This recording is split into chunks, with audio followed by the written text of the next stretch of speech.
வணக்கம் ஃப்ரெண்ட்ஸ், நீங்கள் பார்த்துட்டு இருக்கிறது வணக்கம் தல சேனல். இப்போ நம்ம என்ன வீடியோ பார்க்க போகிறோம் அப்படின்னு பார்த்தீங்கன்னா, எத்தனை பேர் வந்தாலும் அஜித் மாதிரி ஒரு உண்மையான உழைப்பாளியை பார்க்கவே முடியாது அப்படின்ற மாதிரி யார் சொல்லியிருக்காங்க அப்படின்னு பார்த்தீங்கன்னா, நம்ம தமிழ் சினிமாவில் ஒரு காலத்தில் முன்னணி நடிகையாக இருந்த சங்கவி பார்த்தீங்கன்னா, இப்போ அவங்க சமீபத்தில் ஒரு பேட்டியில் சொல்லியிருக்காங்க. மேலும் அவங்க இந்த பேட்டியில் மையத்தோலை பற்றி என்னென்ன சொல்லியிருக்காங்க அப்படிங்கிறத பற்றி நம்ம இப்போ இந்த வீடியோவில் பார்க்கலாம். ஸோ வாங்க இந்த வீடியோக்குள்ளே போகலாம். சங்கவியோட உண்மையான பூர்வீகம் ஊர் வந்து எதுன்னு பார்த்தீங்கன்னா மைசூர் தாங்க. அவங்க குடும்பத்தாரை சேர்ந்தவங்க சில பேர் வந்து சினிமாவில் நடிச்சிருக்கிறதால அவங்களுக்கும் பார்த்தீங்கன்னா சின்ன வயசுலேருந்தே சினிமா மேலே வந்து ஒரு ஆர்வம் ஏற்பட்டிருக்கு.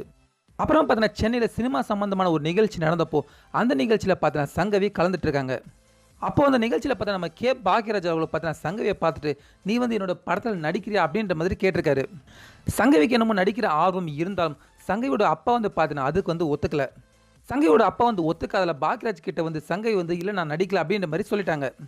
அதுக்கப்புறம் சங்கை பார்த்தீங்கன்னா எப்படி அவங்க அப்பாவை கன்வின்ஸ் பண்ணி ஒரு வழியாக சம்மதம் வாங்கி பாக்யராஜ் கிட்ட வந்து சொல்கிறதுக்கு வரத்துக்குள்ளே பார்த்தீங்கன்னா பாக்யராஜ் வந்து படத்தோட வேலைகளை ஆரம்பிச்சதால் அவர் வந்து வேற ஹீரோயின் வந்து ஃபிக்ஸ் பண்ணிட்டாரு. அந்த படம் தான் பாக்யராஜும் மீனாவும் நடிச்சிருந்த ஒரு ஊரில் ஒரு ராஜகுமாரி. அதுக்கப்புறமா தான் பார்த்தீங்கன்னா சங்கவிக்கு நம்ம மைத்தோலோட சேர்ந்து அமராவதி படத்தில் நடிக்கிறதுக்கான வாய்ப்பு கிடைச்சிது.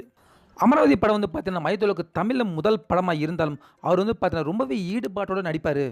நான் பார்த்த பல நடிகர்களை பார்த்தீங்கன்னா அஜித் வந்து உண்மையாக ஒரு நல்ல உழைப்பாளி அப்படின்ற மாதிரி தான் சொல்லணும். அவர் அந்தளவுக்கு உண்மையாகவும் திறமையாகவும் உழைச்சதால் மட்டும்தான் அவர் வந்து இவ்வளோ பெரிய நல்ல நிலைமைக்கு வந்திருக்கார் அப்படின்ற மாதிரி பார்த்தீங்கன்னா சங்கவி அந்த பேட்டியில் சொல்லியிருக்காங்க.